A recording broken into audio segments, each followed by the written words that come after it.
একেবারে মনোরম পরিবেশ, খুব সুন্দর।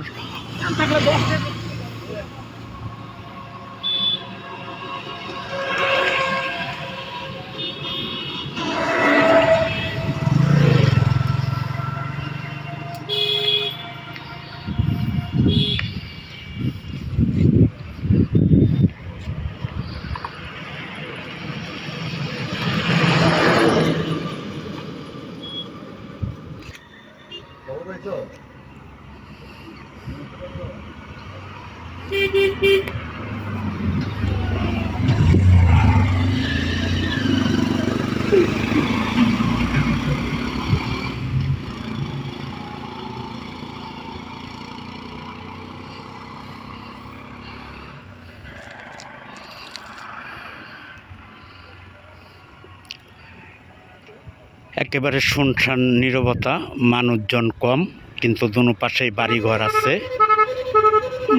শুধু ঘুরতে আসলে মনোরম পরিবেশ, কিন্তু অনেক সময় নিয়ে আসতে হবে। আর যদি শীতের মধ্যে আসেন তাহলে আরও ভালো, সময় নিয়ে আসলে অনেক ঘুরে বিনোদন উপভোগ করতে পারবেন। আপনার এদিকে গেছে গা মধু সিটি, ওই যে 3 রাস্তার মোচড় দেখা যায়, বামে মধু সিটি, ডাইনে কলাতিয়া। আর এদিকে গেছে হইল বরতলি, ইটাভাড়া দিয়া বরতলি বাজার।